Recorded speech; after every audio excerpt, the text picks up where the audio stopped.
The Whispering Hollow. In the quiet town of Elmsworth, nestled between thick woods and mist-laden hills, lived a girl named Lila. She was the kind of child who found comfort in daydreams, spinning stories in her mind like a spider weaving silk.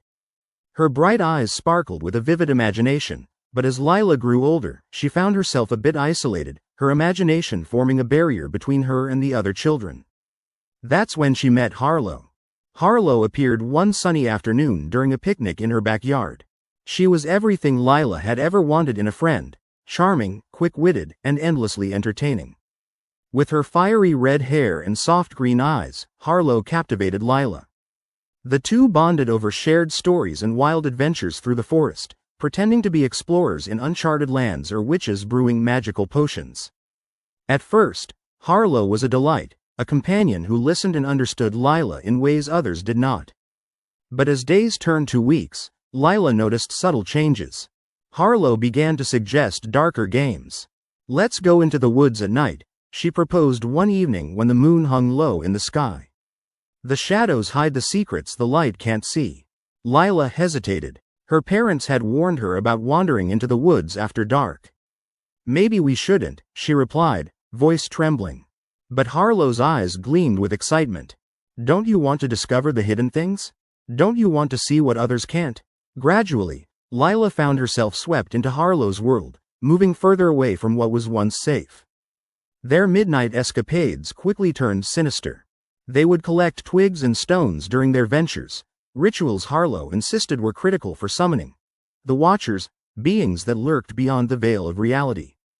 One rainy night, Lila stood in her dimly lit room, feeling a creeping unease that cascaded down her spine. Harlow had asked her to perform a final ritual to bind their friendship forever. She needed Lila's trust, but the air felt heavy, thick with an uncomfortable energy. "We'll be more than friends," Harlow had insisted, her voice laced with a tone that sent shivers through Lila. "We'll be sisters." Lila decided to play along, hoping to please Harlow and keep her, but each word spoken during the ritual felt like a chain tightening around her heart. A flicker of darkness crossed Harlow's face as she led Lila deeper into the shadows of the woods. As they ventured further away from the safety of her home, Lila's instincts screamed for her to retreat. Instead, she followed, charmed and confused. When they reached a clearing, Harlow stepped forward, chanting strange words that echoed through the trees. Lila's heart raced. The shadows seemed to twist and writhe, almost alive. Panic overwhelmed her as she realized Harlow's intentions. "This isn't what I wanted," she cried, fear spilling out of her voice. Harlow turned, her smile stretching wider than a grin should allow, revealing teeth that glimmered like shards of glass in the moonlight. "But you must want this," Harlow shouted, eyes blazing with an unnatural light, darker than night itself. "Don't you want to become something greater? You belong here with me." The once vibrant friendship transformed into something monstrous. Harlow had become the very beast Lila had warned herself about. Her imaginary friend was no longer there to uplift but to consume, to twist Lila's essence into something dark. Lila felt the change wash over her, the tendrils of a binding spell surpassing her. "No!" Lila screamed, the sound resonating through the night. She turned, fighting against the pull of Harlow's dark power.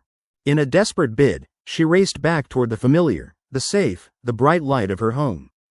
The trees closed around her, a barrier of gnarled branches grasping as if to hold her back, a warning to not abandon Harlow. "Lila," Harlow's voice seemed to whisper from everywhere around her, perfumed with malice. "You can't escape me, you promised." But Lila thrust herself through the woods, heart thundering in her chest, memories of laughter morphing into a cacophony of haunting echoes. With every step, she felt the grip of darkness weaken as she chased the memory of sunlight and love back to her front door. And then, finally bursting into her home, she slammed the door behind her. Harlow's laughter rang out, mocking and twisted, seeping through the cracks of the door, a sinister wind howling from the outside. Lila pressed her back against the cold wood, tears streaming down her face. It was over. She had severed her bond, but at what cost? The next day, as sunlight streamed through her bedroom window, Lila curled into her blankets, wishing to forget what had transpired. Yet in the depths of her heart, there remained a whisper of Harlow, an echo of the darkness she had willingly invited in. The world felt different now, colors faded and shadows deeper.